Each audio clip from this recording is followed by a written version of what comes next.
رسول کریم صلی اللہ علیہ وآلہ وسلم نے ارشاد فرمایا کہ ایک فقیہ، ایک عالم شیطان پر 1000 عابدوں سے بھاری ہے۔ 1000 عابد عبادت میں لگے ہوں شیطان کو ان کی وہ ٹینشن نہیں ہوتی جو ایک عالم کی ٹینشن ہوتی ہے۔ اس لیے وہ ایک طالب علم کو دین سے ہٹانے کے لیے جتنی محنت کرتا ہے وہ ایک تہجد گزار کو تہجد سے ہٹانے کے لیے وہ محنت نہیں کرتا۔ ہمارے استاد فرمایا کرتے تھے کہ شیطان تخت لگا کے بیٹھ گیا تو کسی نے آ کے بتایا کہ میں 2 آدمیوں کے درمیان لڑائی ڈال دی ہے، تو وہ بڑا خوش ہوا، تھپکی دی اپنے چیلوں کو کہ تو نے بہت اچھا کیا ہے۔ پھر کسی نے آ کے بتایا کہ میں نے چوری کی واردات کروا دی ہے، تو اس نے اس کو بھی تھپکی دی۔ پھر کسی نے کہا کہ میں نے جو ہے وہ برائی اور بدی تک لوگوں کو پہنچا دیا ہے اور زناکاری میں لوگ میری کوششوں سے مبتلا ہو گئے ہیں، تو اس نے کہا واہ واہ تو نے بھی بہت اچھا کام کیا، اس کو بھی داد دی۔ تو مختلف لوگ آ کے اپنی کارروائیاں اس کے چیلے چانٹے بیان کرتے رہے، اور ایک آیا اور اس نے کہا کہ ایک طالب علم جا رہا تھا تو میں نے اس کو ورغلا کر کے جو ہے وہ دین کی راہوں سے دور کر دیا ہے۔ تو وہ پڑھنے جا رہا تھا لیکن اس نے اپنا رخ بدل لیا تو وہ اچھل پڑا۔ تو باقیوں نے کہا کہ ہم نے اتنے بڑے بڑے کام کیے ہیں، یہ تو ایک معمولی کام تھا۔ اس نے کہا تمہیں نہیں پتا یہ کتنا بڑا کام کر کے آیا ہے۔ تو شیطان انسانوں کے روپ میں بھی ہوتا ہے۔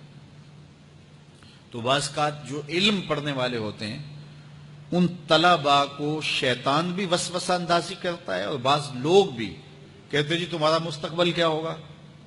دینی طلباء کے لیے بڑے مسائل ہوتے ہیں، وہ کہتے ہیں جی تمہارا مستقبل کیا ہوگا۔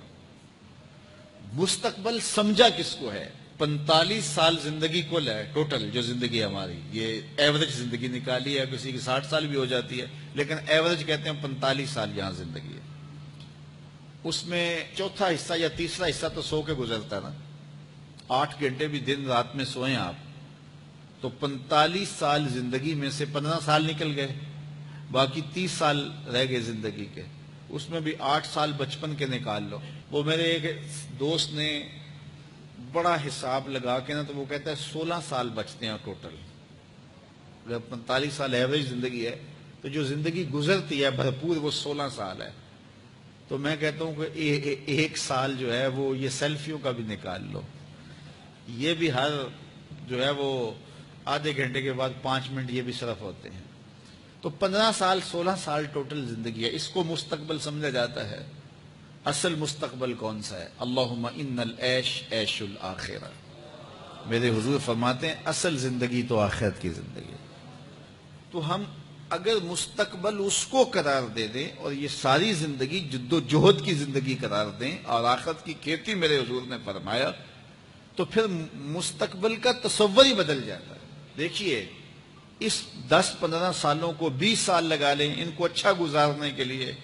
ایک انجینئر ہے، ایک ڈاکٹر ہے، اور مختلف علوم و فنون کا حاصل کرنے والا ایک بزنس مین ہے، کتنی محنت کرتا ہے، جوانی جیسے حسین لمحے وہ دن رات ایک کر کے گزار دیتا ہے۔ عزیزوں کی شادی قریب ہے لیکن وہ نئی شادی پہ پہنچا جی بس، وہ اس کا بڑا حساس معاملہ ہے تعلیم کا، تو اس نے خوشیاں چھوڑ دیں، عیدیں چھوڑ دیں، گھر سے دور رہا، کیوں جی میرا مستقبل سنور جائے۔ اپنے کیریئر کو بنانے کے لیے، اپنے کاروبار کو کھڑا کرنے کے لیے کس کس محنت کے اندر اس نے صرف کیے، اور مستقبل کتنا ہے، اور وہ بھی آرام سے نہیں پھر بیٹھ جانا، اس محنت کے بعد پھر اس مستقبل کے اندر بھی محنت مسلسل باقی رہے گی۔ لیکن وہ جو زندگی ہے جو حقیقی مستقبل ہے اس میں عمل نہیں ہے، حتیٰ کہ اس میں نمازیں بھی نہیں ہیں۔ آخرت کی زندگی کے اندر ہمارے لیے نمازیں بھی نہیں ہوں گی، روزے بھی نہیں ہوں گے، پھر ٹینشن فری زندگی ہے۔ وَلَكُمْ فِيهَا مَا تَشْتَهِي أَنفُسُكُمْ، جو دل میں آئے گا سامنے پڑا ہوا ہوگا۔ یہاں تو حسرت میں زندگی گزر جاتی ہے نا کہ یہ چیز مجھے مل جائے، اور ملتی اس وقت ہے جب اس کی خواہش ہی ختم ہو چکی ہوتی ہے۔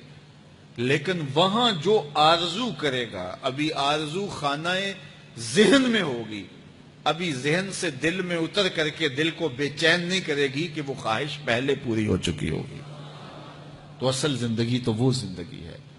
تو اس لیے شیطان یہ بہکاتا ہے کہ میاں یہ زندگی کیسے گزرے گی، بالخصوص طلباء کو، دین سیکھنے والوں کو۔ میں تو اپنے طلباء کو کہتا ہوں کہ میری زندگی اچھی نہیں گزر رہی، میں نے دین پڑھا ہے، میں دین پڑھانے کے کام میں لگا ہوا ہوں، تو کیا میری زندگی اچھی نہیں گزر رہی؟ میں تو مطمئن ہوں، اطمینان کی زندگی گزر رہی ہے۔ تو دین پڑھو، دین میں خیر ہی خیر ہے، دین میں بلائی ہی بلائی ہے۔ تو دین خیر کی راہوں کا سفر ہے۔ دنیا میں 4 طرح کے لوگ پائے جاتے ہیں۔ پہلا بندہ وہ جس کو اللہ نے مال بھی دیا ہے، علم بھی دیا ہے، شعور بھی ہے، ضروریات دین کا علم بھی ہے، اللہ تعالیٰ نے اس کو فہم عطا کیا ہے، علم دیا ہے، اور وہ اس مال میں اپنے رب سے ڈرتا ہے کہ اس کو غلط جگہ خرچ نہیں کرنا، اور صلہ رحمی بھی کرتا ہے، رشتہ داروں کے حقوق کا خیال بھی رکھتا ہے، اس میں جو اللہ کا حق ہے اس کو بھی ادا کرتا ہے، صلہ رحمی بھی کرتا ہے، اللہ کا حق ادا بھی کرتا ہے، اور جو ہے وہ اللہ سے ڈرتا بھی ہے، مال کو غلط خرچ بھی نہیں کرتا۔ میرے حضور فرماتے ہیں کائنات میں سب سے افضل شخص دیکھنا ہے تو یہ شخص ہے، کائنات میں سب سے افضل شخص یہ ہے کہ جس کو مال بھی دیا گیا اور جس کو علم بھی دیا گیا، اور وہ گڑبڑ نہیں کرتا، وہ اللہ سے ڈرتا ہے، صلہ رحمی کرتا ہے، اور مال کا حق ادا کرتا ہے، تو یہ سب سے افضل شخص ہے۔ دوسرا وہ شخص جس کے پاس علم تو ہے لیکن مال اس کے پاس نہیں ہے، اور وہ نیت کا بڑا سچا ہے، سچے دل سے کہتا ہے اگر میرے پاس مال ہوتا تو میں فلاں کی طرح عمل کرتا، وہ فلاں کے پاس مال ہے، اس نے مسجد بنوائی ہے، میں بھی بنواتا، اس نے دارالعلوم تعمیر کیا ہے، میں بھی کرتا، اس نے ہاسپٹل بنوایا ہے، میں بھی کرتا، اس نے مخفی انداز سے غریب بچیوں کی شادیاں کی ہیں، یہ کام میں بھی کرتا، اس نے دکھیوں کے کام آیا ہے، مصیبت زدوں کے کام آیا ہے، میں بھی آتا۔ تو وہ کہتا ہے کاش کہ میرے پاس، اور یہ سچے دل سے کہہ رہا ہے، یہ نہیں کہ ہوتا تو پھر یہ اوپر اس میں کہہ رہا ہے ہو تو پھر تیور ہی بدل جاتے ہیں نا۔ صادق کو نیت ہوتا ہے کہ اگر واقعی اس کو وہ نصیب ہو جائے تو وہ وہیں کھڑا نظر آئے، تو حضور فرماتے ہیں وہ ہو بھی سچی نیت والا، سچی نیت والا، اور وہ کہتا ہے اللہ مجھے اگر مال دے میں فلاں کی طرح عمل کروں گا۔ میرے رسول فرماتے ہیں قیامت کے دن جب نامہ اعمال تولا جائے گا دونوں کے عمل برابر ہوں گے، اس نے خرچ کیا اور اس نے صرف نیت کی تو دونوں برابر کھڑے ہوں گے۔ اس نے مسجد بنائی، دارالعلوم بنایا، اس نے بنایا کچھ نہیں تھا، نیت کی تھا، دیکھو نا علم تھا، علم کی وجہ سے نمبر لے گیا۔ کہتا مالک میرے پاس ہوتا میں یوں کرتا، کیا کچھ نہیں، نہ ہوا نہ کیا، لیکن قیامت کے دن جب نامہ اعمال تونے کے برابر کھڑے ہوں گے۔ اچھا، تیسرا شخص جس کو اللہ نے مال دیا ہے لیکن علم نہیں دیا، مال کی فراوانی ہے لیکن علم نہیں ہے، شعور نہیں ہے، جہالت کی وجہ سے وہ مال میں گڑبڑ کرتا ہے، اور اپنے رب سے بھی نہیں ڈرتا، ولا یصل رحمہ، اور صلہ رحمی بھی نہیں کرتا، اور اس کے اندر اللہ کا جو حق تھا وہ بھی ادا نہیں کرتا۔ میرے رسول فرماتے ہیں کائنات میں سب سے زیادہ خبیث بندہ دیکھنا ہے تو یہ کھڑا ہے، سب سے زیادہ منزل کے اعتبار سے خبیث ترین شخص یہ کھڑا ہے۔ چوتھا شخص کون سا ہے؟ جس کے پاس علم بھی نہیں ہے، جس کے پاس مال بھی نہیں ہے، اور وہ کہتا ہے کہ اگر میرے پاس مال ہوتا تو میں بھی فلاں کی طرح عیش کرتا، میں بھی یوں موج میلہ کرتا، مستیاں کرتا، شرابوں کے جام لڑاتا، یوں ناچ گانا کی محفلیں، رقص و سرود کی مجالس منعقد کرتا، میں بھی پھر من کی خوشیاں پوری کرتا۔ تو وہ جہالت کی وجہ سے وہ کہتا ہے کہ اگر میرے پاس مال ہوتا تو میں بھی اس کی طرح عیش و عشرت کرتا۔